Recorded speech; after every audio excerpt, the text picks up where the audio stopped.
Daily case and death tallies are falling as the country's fourth wave appears to be ebbing. From a peak of 301,000 cases on September 7th to around 88,000 this October 14th, and a high of 3,400 deaths on September 16th to just over 2,000 on October 14th. Daily cases are down 47%. Hospitalizations are down 38% over the past 6 weeks. Over the past 2 weeks, most of the country has improved as well. Case rates are declining in 39 states, and hospital rates are declining in 38 states. We're down to 66 million, still an unacceptably high number of unvaccinated people from almost 100 million in July. That's important. It's important progress. But now's not the time to let up. We have a lot more to do.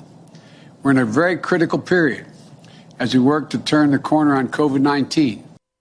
Despite a surplus of vaccines in the country, the Kaiser Family Foundation finds that COVID-19 continues to be the second leading cause of death in the United States, after falling to the 8th leading cause in July this year, just before the Delta variant, relaxed social distancing, and inadequate vaccinations led to the latest surge in new cases and deaths.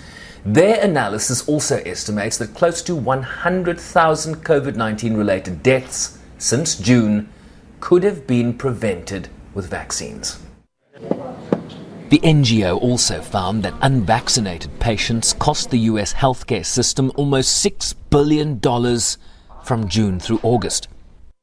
Every day, we see more businesses implementing vaccination requirements, and the mounting data shows that they work.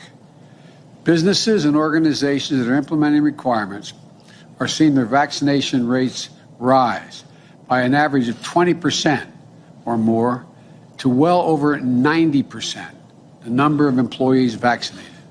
Let's be clear. Vaccination requirements should not be another issue that divides us. That's why we continue to battle the misinformation that's out there.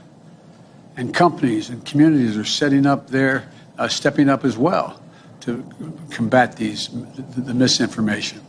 This, as an independent advisory panel of the Food and Drug Administration unanimously voted to recommend emergency use authorization of a boosted dose of Moderna's vaccine for vulnerable groups, while a decision on the single-dose Johnson & Johnson booster is imminent. The emergence of highly transmissible Delta variant of SARS-CoV-2 has led to considerations of the potential need for booster doses for fully vaccinated individuals. Data from post-authorization effectiveness studies conducted suggest that the currently US authorized or licensed vaccine remain effective in protecting against severe disease. However, some data suggests that effectiveness may be waning against mild disease and against severe disease in elderly individuals. Republicans in the main have pushed back on vaccine mandates, the governor of Texas, Greg Abbott, issuing an executive order banning companies from mandating vaccines in his state, something some companies that operate there plan to ignore. Earlier, during a meeting with Kenya's President Uhuru Kenyatta at the White House Thursday, President Biden announced a one-time donation of 17 million J&J doses to the African Union for delivery within weeks.